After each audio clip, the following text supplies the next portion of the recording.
ഉത്തർപ്രദേശിലും ആസാമിലും ഉത്തർപ്രദേശിൽ അമിത്ഷായും ആസാമിൽ നരേന്ദ്രമോദിയും പ്രചരണം നടത്തിയിട്ടും അതൊന്നും തെരഞ്ഞെടുപ്പിൻ്റെ ഭാഗമായി മതചിഹ്നം ഉപയോഗിച്ചതല്ല എന്നാണ് തെരഞ്ഞെടുപ്പ് കമ്മീഷൻ പഠിച്ച് കണ്ടെത്തിയിരിക്കുന്നത്. ഇപ്പോൾ അടുത്ത പരാതി വന്നിരിക്കുന്നു. ഈ പരാതി അനുസരിച്ച് സാമുദായിക സ്പർദ്ധ വളർത്തുന്ന രീതിയിലുള്ള പ്രചരണം നടത്തിയിരിക്കുന്നു. അത് മോഡൽ കോഡ് ഓഫ് കണ്ടക്റ്റിൻ്റെ ജനറൽ കണ്ടക്ട് റൂൾസ് പ്രകാരം 3 പ്രധാനപ്പെട്ട റൂൾസിൻ്റെ ലംഘനമാണ് എന്നാണ് അഭിഷേക് മനു സിംഗ്വിയും ഒപ്പം പരാതി നൽകിയിരിക്കുന്ന ഒന്നും രണ്ടുമല്ല എന്നത് ആലോചിക്കണം. 20,000-ലധികം പരാതികളാണ് തെരഞ്ഞെടുപ്പ് കമ്മീഷന് ലഭിച്ചിരിക്കുന്നത്. ആ പരാതിയുടെ അടിസ്ഥാനത്തിൽ ഇപ്പോൾ പ്രാരംഭ നടപടി എന്ന നിലയിൽ ജില്ലാ വരണാധികാരിയോട് ആ പ്രസംഗത്തിൻ്റെ പൂർണ്ണരൂപം ശേഖരിക്കാനും അതുമായി ബന്ധപ്പെട്ടുള്ള പരിശോധന നടപടിക്രമങ്ങൾ തുടങ്ങിയിരിക്കുന്നുവെന്നാണ് ഇലക്ഷൻ കമ്മീഷൻ പറയുന്നത്. ഞാൻ മനസ്സിലാക്കുന്നത് തെരഞ്ഞെടുപ്പ് കമ്മീഷൻ ഈ വിഷയത്തിലൊരു നടപടി എടുത്തേ മതിയാവൂ. പക്ഷേ അത് എപ്പോഴെടുക്കുമെന്നതാണ് പ്രധാനപ്പെട്ട പ്രശ്നം. ആ നടപടി ഈ 2ാം ഘട്ടത്തിൽ നമ്മൾ തെരഞ്ഞെടുപ്പിലേക്ക് പോകുന്നതിന് മുൻപുണ്ടാകുമോ അതല്ല 2ാം ഘട്ടത്തിന് ശേഷമായിരിക്കുമോ? ഞാൻ മനസ്സിലാക്കുന്നത് ഒരു പക്ഷേ നാളെയോടുകൂടി തെരഞ്ഞെടുപ്പ് കമ്മീഷൻ ഇക്കാര്യത്തിൽ ഒരു തീരുമാനമെടുത്തേക്കാം. ഒരു പക്ഷേ 2ാം ഘട്ടം കഴിഞ്ഞ് ഒരു താക്കീതിനുള്ള സാധ്യത ഞാൻ കാണുന്നു. കാരണം വളരെ വിസിബിളായ രീതിയിലാണ് ഇതിൽ mode of code of conduct breach ചെയ്യപ്പെട്ടിരിക്കുന്നത്.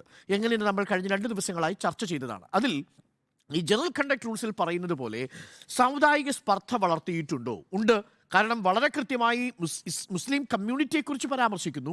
ഒപ്പം അവരെന്നും നിങ്ങളെന്നുമുള്ള രീതിയിൽ മറുഭാഗത്ത് ഭൂരിപക്ഷ മതത്തെക്കുറിച്ച് സംസാരിക്കുന്നു. അവിടെയുള്ള സ്ത്രീകളോടും കുട്ടികളോടും ചോദിക്കുന്നു, നിങ്ങളുടെ മംഗല്യസൂത്രങ്ങളടക്കം ഇവർ തട്ടിപ്പറിച്ചു കൊണ്ടുപോകുന്ന ഒരു സാഹചര്യം ഉണ്ടാകും എന്ന് പറയുന്നു. അപ്പോൾ ഒരു ഭാഗത്ത് സമുദായ സ്പർദ്ധ വളർത്തുന്നു. രണ്ടാമത് ഒരു പാർട്ടിയെക്കുറിച്ച് പറയുമ്പോൾ ആ പാർട്ടിയുടെ നയങ്ങളെ വസ്തുതാവിരുദ്ധമായി ചിത്രീകരിക്കാനോ വക്രീകരിക്കാനോ കഴിയില്ല. അതാണ് മോഡൽ കോഡ് ഓഫ് കണ്ടക്ട് പറയുന്നത്. പക്ഷേ ഇവിടെ അങ്ങനെയല്ല. ഇവിടെ അതിനെ വക്രീകരിക്കുകയാണ്. ഒരു തിരഞ്ഞെടുപ്പിൽ ജാതി സെൻസസിനോടൊപ്പം തന്നെ സാമ്പത്തികമായ സർവേയും നടത്തുമെന്നും അഥവാ ഇൻസ്റ്റിറ്റ്യൂഷൻ ആൻഡ് ഫിനാൻഷ്യൽ സർവേ നടത്തും എന്ന് പറയുന്നതിനെ ഏതെങ്കിലും തരത്തിൽ നിലവിലിരിക്കുന്ന ഏതെങ്കിലും ഒരു കമ്മ്യൂണിറ്റിയുടെ സ്വത്ത് മറ്റൊരു കമ്മ്യൂണിറ്റിക്കെടുത്ത് റീഡിസ്ട്രിബ്യൂട്ട് ചെയ്യുമെന്ന രീതിയിലുള്ള വ്യാഖ്യാനം കൊടുക്കുകയാണ്. അത് തട്ടിപ്പറിക്കും എന്ന രീതിയിലുള്ള വ്യാഖ്യാനം കൊടുക്കുകയാണ്. അത് ഈ പറയുന്ന മോഡൽ കോഡ് ഓഫ് കണ്ടക്റ്റിൻ്റെ മാതൃകാ പെരുമാറ്റച്ചട്ടത്തിൻ്റെ കൃത്യമായ ലംഘനമാണ് എന്നത് വിസിബിളാണ്. മൂന്നാമത്തതാണ് പ്രധാനപ്പെട്ട കാര്യം. അതാണ് ഒരു മതത്തെ ഉപയോഗിച്ച് തിരഞ്ഞെടുപ്പിൽ ക്യാമ്പയിൻ നടത്തുന്നു എന്നതാണ് പ്രധാനപ്പെട്ട കാര്യം. അത് മോഡൽ കോഡ് ഓഫ് കണ്ടക്റ്റിൻ്റെ മാത്രമല്ല, റെപ്രസെൻറ്റേഷൻ ഓഫ് പീപ്പിൾസ് ആക്ടിൻ്റെ 123 സെക്ഷൻ 3, 123 സെക്ഷൻ 3A ഇത് രണ്ടിൻ്റെയും പരസ്യമായ ലംഘനമാണ്. അപ്പോൾ ഇത്രയും ലംഘനങ്ങൾ, മോഡൽ കോഡ് ഓഫ് കണ്ടക്റ്റിൻ്റെ ലംഘനം, റെപ്രസെൻറ്റേഷൻ ഓഫ് പീപ്പിൾസ് ആക്ട് 1951ൻ്റെ ലംഘനം, ഇത് രണ്ടും കൺമുന്നിൽ നടക്കുകയും രേഖാമൂലം തിരഞ്ഞെടുപ്പ് കമ്മീഷന് പരാതി ലഭിക്കുകയും ചെയ്താൽ നിലവിൽ തിരഞ്ഞെടുപ്പ് കമ്മീഷന് ഇനിയും നിശബ്ദമായിരിക്കാൻ കഴിയില്ല. പക്ഷേ ആ നടപടി ഒരു താക്കീതിലാണ് ഒതുങ്ങുക. പക്ഷേ ഇതിൽ ഇങ്ങനെയല്ല സംഭവം.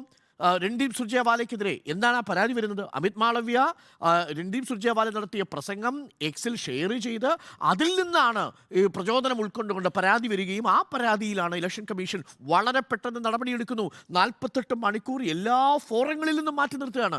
സാമൂഹിക മാധ്യമങ്ങളിൽ അടക്കം അദ്ദേഹത്തിന് പ്രചരണം നടത്താൻ കഴിയാത്ത സാഹചര്യം ഉണ്ടാവുന്നു. കോൺഗ്രസിൻ്റെ സ്പോക്സ് പേഴ്സണാണ് രൺദീപ് സുർജേവാല എന്ന് ഓർമ്മിക്കണം.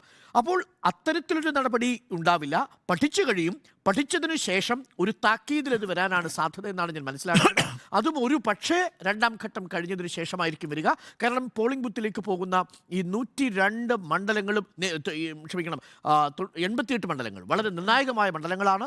ആദ്യത്തെ ഫേസിൽ 102 മണ്ഡലങ്ങൾ പോയി. അതിൽ ഏറ്റവും ഒടുവിലുള്ള കണക്കുകൾ പ്രകാരം, ആഭ്യന്തര സർവേ പ്രകാരം തന്നെ 55 സീറ്റുകൾ ഇന്ത്യ മുന്നണിക്ക് ലഭിക്കാനുള്ള സാധ്യതയുണ്ടെന്നാണ്. 49 കഴിഞ്ഞ വർഷത്തെ ടാലി എന്ന് പറയുന്നത്.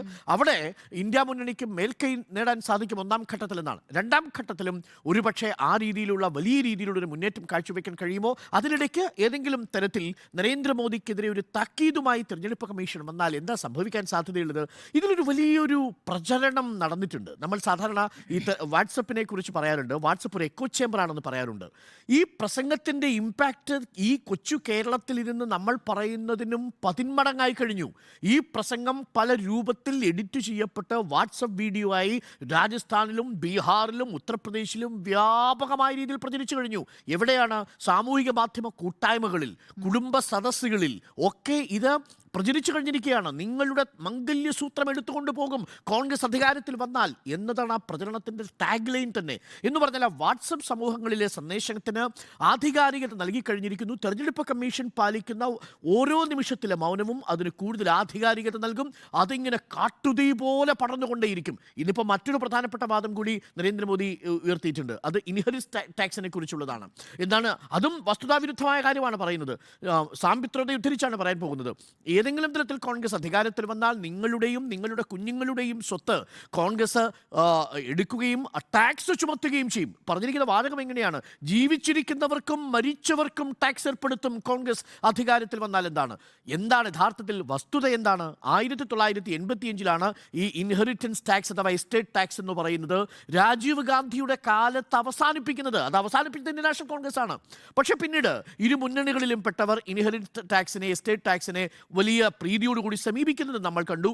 അതിൽ 2014 നരേന്ദ്രമോദി സർക്കാരിൻ്റെ കാലത്തെ സാമ്പത്തിക സഹമന്ത്രി ജയൻ സിൻഹ ഇതിനകത്ത് ഒരു നിലപാടെടുത്തിട്ടുണ്ട്. അരുൺ ജെയ്റ്റ്ലിക്കും ഇത് നടപ്പിലാക്കണമെന്ന ആഗ്രഹമുണ്ടായിരുന്നു. പക്ഷേ ഇവിടെ സാമ്പിത്രതയുടെ വാക്കുകൾ ഉദ്ധരിച്ച് അതിനെ വക്രീകരിച്ച് അത് കോൺഗ്രസിൻ്റെ വാക്കുകളായി തെറ്റിദ്ധരിപ്പിച്ചുള്ള പ്രചരണം കൂടിയുണ്ട്. അപ്പോൾ ഈ പ്രചരണങ്ങളെല്ലാം കാട്ടുതീ പോലെ സാമൂഹിക മാധ്യമങ്ങളിലൂടെ, വാട്സപ്പ് ഗ്രൂപ്പുകളിലൂടെ പ്രചരിപ്പിച്ചുകൊണ്ടേയിരിക്കുകയാണ്. അതുകൊണ്ട് പഠിച്ചു കഴിയും. പക്ഷേ പഠിക്കാനെടുക്കുന്ന സമയം എന്ന് പറയുന്നത് ഇതിനകം തന്നെ ആ ഇമ്പാക്റ്റ് ഉണ്ടാക്കി കഴിഞ്ഞിരിക്കും എന്നുള്ളതാണ് ഞാൻ മനസ്സിലാക്കുന്നത്. അത് വലിയ രീതിയിൽ ഉത്തർപ്രദേശിലും രാജസ്ഥാനിലും ബീഹാറിലും ഇമ്പാക്റ്റ് ഉണ്ടാക്കും. ഈ ഡിവിസീവ് പൊളിറ്റിക്സിലേക്ക് അവർ എത്തിയതിൻ്റെ പശ്ചാത്തലമൊക്കെ നമ്മൾ ഇന്നലെ സംസാരിച്ചു. അപ്പോൾ ആ ഡിവിസീവ് പൊളിറ്റിക്സിനെ ഏതെങ്കിലും തരത്തിൽ തടയിടണമെന്നുണ്ടെങ്കിൽ, ഈ നുണയുടെ പ്രചരണത്തെ തടയണമെങ്കിൽ എത്രയും പെട്ടെന്ന് ഇലക്ഷൻ കമ്മീഷൻ ഒരു നടപടി എടുക്കുക എന്നുള്ളതാണ്. പക്ഷെ ഞാൻ മനസ്സിലാക്കുന്നത് വൈകും. ഈ രണ്ടാം ഘട്ടം കഴിഞ്ഞതിനു ശേഷമായിരിക്കും അത് വരിക. ഒരു താക്കീതിലെങ്കിലും ഒതുക്കാതെ പോകാൻ കഴിയില്ല. ഇനി ആ താക്കീത് പോലും ഉണ്ടാകുന്നില്ലെങ്കിൽ ആ അവസാനത്തെ പ്രതീക്ഷയും നഷ്ടപ്പെട്ടു എന്ന് ഞാൻ പറയും.